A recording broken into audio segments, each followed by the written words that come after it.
আসসালামু আলাইকুম প্রিয় শিক্ষার্থীবৃন্দ।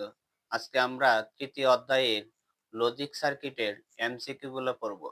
আর এখান থেকে কিন্তু বোর্ড পরীক্ষায় সব সময় ২-৩টা এমসিকিউ আসে। আর এই এমসিকিউ গুলা আমরা একবারে শর্ট টেকনিকে কিভাবে সমাধান করব সেই বিষয়ে আজকে দেখাবো। তাহলে আজকের এমসিকিউটা দেখি আমরা। এখানে দেখো কি লিখছি, a ইকুয়াল কত 1, b ইকুয়াল কত 0, এর জন্য a XOR b ইকুয়াল কত। তাহলে এই a XOR b মানে XOR X NOR এই দুইটা গেট দিয়ে যে কোনো ভাবে বোর্ড পরীক্ষায় এমসিকিউ আসলে আমরা সহজে সমাধান করতে পারবো। তাহলে এখানে আমরা টেকনিকটা ইউজ করব a XOR b এর। আরেকটা জিনিস দেখো, a XOR b ইকুয়াল কত, কিন্তু এখানে মান দেওয়া আছে 1 0 0 1 আর হলো কি 1 0। এখন এই চারটা অপশনের মধ্যে কোনটা সঠিক হবে আর সেটা আমরা কিভাবে বুঝবো? এই বইটা বোঝার জন্য আমাদের প্রথমে কাজ কি করতে হবে, a XOR b।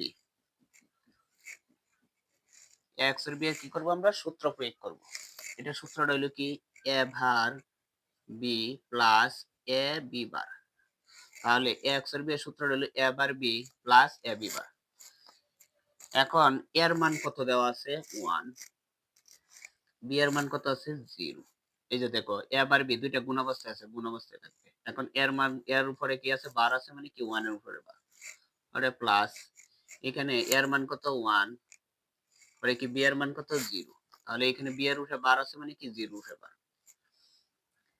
এখন দেখো 1 এর উপরে বার হইলে কি হইব 0, মানে বিপরীত, এরপরে 0 প্লাস এখানে 1 ইনটু 0 এর উপরে বার হইলে কি হইব 1। এখন দেখো 0 0 গুণ দিলে কি হবে 0 প্লাস 1 এ 1 এ গুণ দিলে কি হবে 1। এখন 0 1 এ যোগ দিলে কি হবে 1 হবে। তাহলে এখানে আনস কোনটা হবে, 1 নাম্বারটা, মানে 1 হবে আনস। আমার ক্লাসটি যদি ভালো লাগে সবাই আমার ভিডিওটি লাইক কমেন্ট এবং শেয়ার দিবেন। আর আমার এই পেজে, ফেসবুক পেজে রেগুলার ভিডিও দেওয়া হবে এসএসসি আইসিটির এমসিকিউ প্লাস সৃজনশীল। যারা ক্লাস করতে চাও সবাই আমার এই পেজে যুক্ত থাকবা। ধন্যবাদ।